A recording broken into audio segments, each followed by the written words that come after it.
Amy Lettingham. I'm a certified relationship coach, and my specialty is to work with single women. Now, part of what I do is I help them discover and understand those major dating obstacles that are holding them away from the relationship they deserve. And once they become conscious, they're able to let love in and get the relationship they've always wanted. So today we're going to talk about the obstacles that stand in the way, what we call dating traps.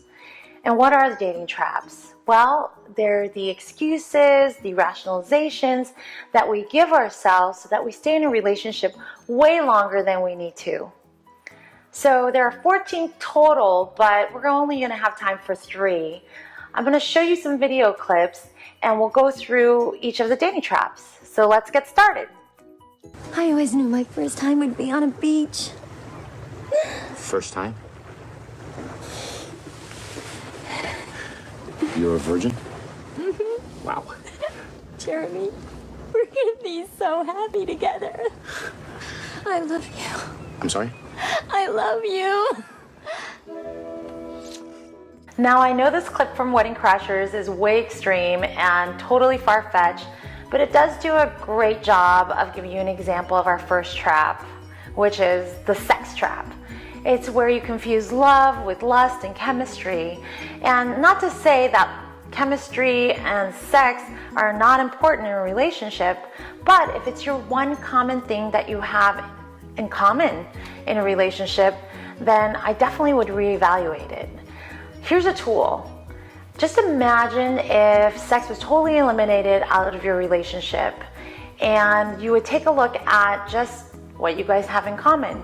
Would you stick around with the person you're dating? Think about that one. On to our next video.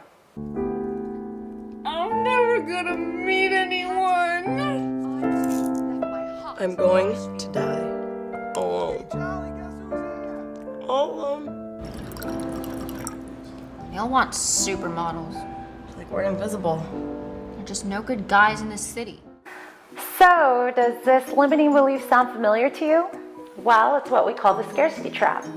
It's where you believe that you have a limited amount of partners and none of them are quality, so you might as well just settle, and otherwise you're going to be alone for the rest of your life.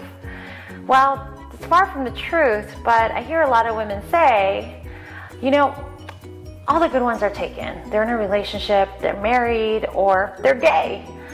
So they end up settling and dating people that are totally incompatible, and guess what? The relationship ends up failing. My tip for you is to realize if you expect less, you'll get less. It's a self-fulfilling prophecy.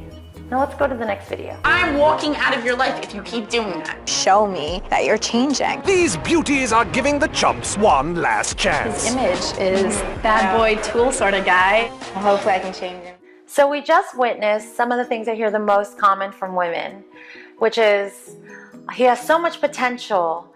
I know I can change him, or I wish he would listen to me, or everything is perfect except, well, ladies, if everything was perfect, there would be no exceptions.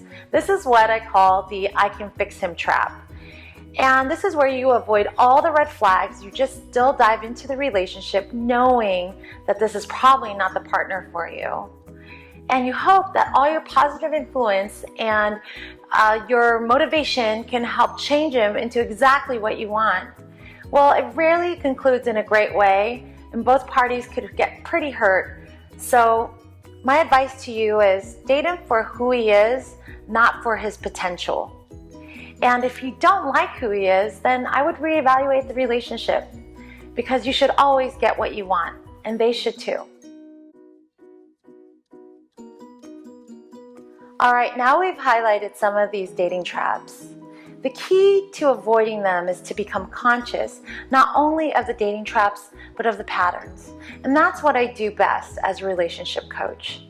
So for more information on the 14 dating traps and the Conscious Dating Program, please contact me today.